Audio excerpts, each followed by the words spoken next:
there, I'm Mary Black, and you can find me over at deanandmary.com. And what I want to talk to you about today is the way that you make decisions in your business. Are you making excuses, or are you making sound business decisions? I was literally just having this conversation with my husband. In fact, I'm going to prove it to you. See right there is my Bluetooth headset. He's on the telephone with me right now, and I'm having him hold on for a couple minutes so I can cut this video for you right here in the moment, because this is a huge piece of insight that I want to get in front of you and get you started thinking about right this very minute. A lot of times the decisions that we make, the end place that we end up, can be exactly the same, but the way that you go about making the decision is what's going to affect whether you're successful or effective in that particular decision or not. And I'll give you a very clear example. My husband and I were just talking about some different decisions that we've made in our business, some programs that we've chosen to focus on, and some others that are great programs that we have just decided that we're not going to focus on. We're still part of them. They're still in our portfolio. They're important to us. We love them, love the products and all the standard stuff, but we're choosing not to focus on it right now. And there's a very specific reason strategically in our business as to why some things have to be, shifted around to the back burner and some are put in the forefront, depending on where there's a particular strong opportunity in the moment to really make something big and important to happen in our business. And my husband said, well, gosh, I don't mean to sound like we're making excuses. And I'm like, no, we're not making excuses. We're making a sound business decision. And that's what brought me to want to cut this video for you real quick.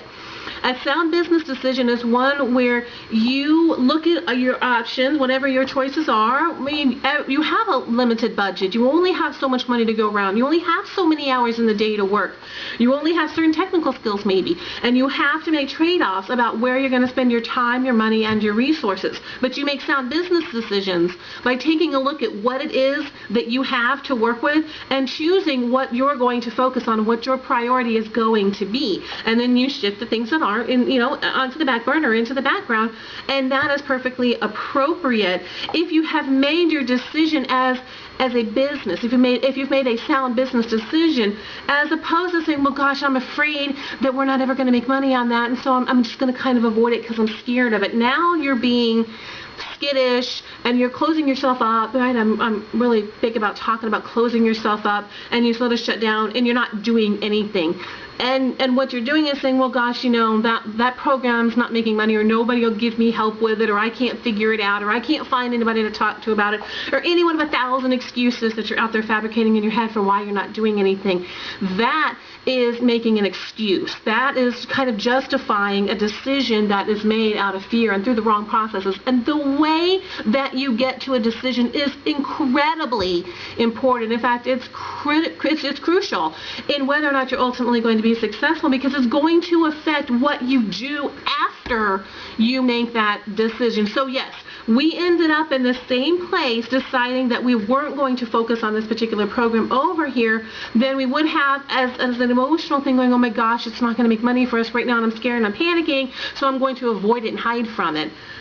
Do you end up in the same place with the same decision? Yes. Do you end up in the same place? Absolutely not, because you've made a sound business decision and now you're moving forward with full confidence and certainty that it is the right business decision. You own that decision, which means you're being the CEO of your company.